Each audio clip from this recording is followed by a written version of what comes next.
దేవునికి మహిమ కలుగునుగాక. ఆమీన్. విశ్వాసాన్ని పెంపొందించే ధ్యానం.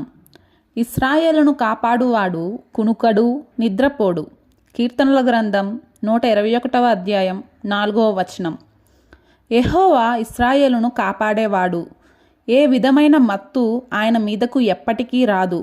గాఢ నిద్ర కానీ చిన్న కునుకు కానీ ఆయనకు రాదు.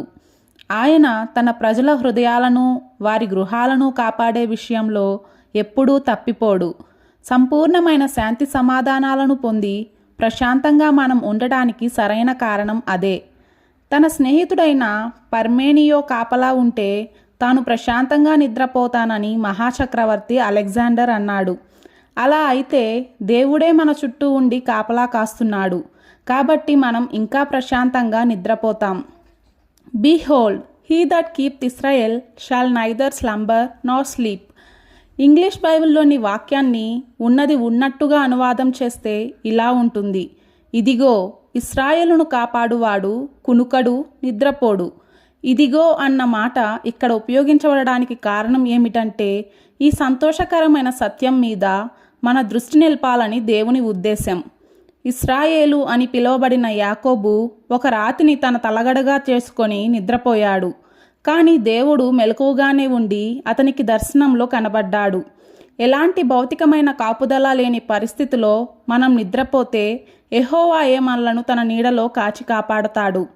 ఒక ధనవంతుడు తన డబ్బును, విలువైన వస్తువులను ఎలా భద్రంగా కాపాడుకుంటాడో, ఒక సైన్యాధిపతి తన సైనిక సహాయంతో పట్టణాన్ని ఎలా కాపలా కాస్తూ ఉంటాడో, ఒక అంగరక్షకుడు మహారాజును ఎలా కాపాడుతూ ఉంటాడో, అలాగే ప్రభువు కూడా తన ప్రజలను కాపాడుకుంటూ ఉంటాడు. అలాంటి కాపుదలలో ఉన్నవారికి ఎవరూ హాని చేయలేరు. నా ప్రాణాన్ని ఆయన ప్రియమైన హస్తాల్లో ఉంచుతాను. ఆయన మనలను ఎన్నడూ మర్చిపోడు. మన కోసం జాగ్రత్త తీసుకునే పనిని ఆయన ఎప్పుడూ విరమించుకోడు. మనలను కాపాడే విషయంలో ఆయన ఎప్పుడూ అశక్తుడు అయిపోడు. ఓ నా ప్రభువా, నన్ను కాపాడు. అలా చేయకపోతే నేను ఇటు అటు చెదిరిపోయి, కూలిపోయి నశించిపోతాను. నేను నీ ఆజ్ఞలను అనుసరించి నడుచుకునేటట్లు నన్ను నీ కాపుదలలో ఉంచు. ఎన్నడూ నిద్రపోని నీ భద్రతలో నేను బద్ధకస్తునిలా నిద్రలోనే ఎక్కువ సమయం గడపకుండా కాపాడు. చచ్చిపోయిన శవంలా గాఢ నిద్రలో మునిగిపోయి తమ జీవితాలను నాశనం చేసుకునే వారిలా నేను నాశనం అయిపోకుండా కాపాడు. దేవునికి మహిమ కలుగునుగాక.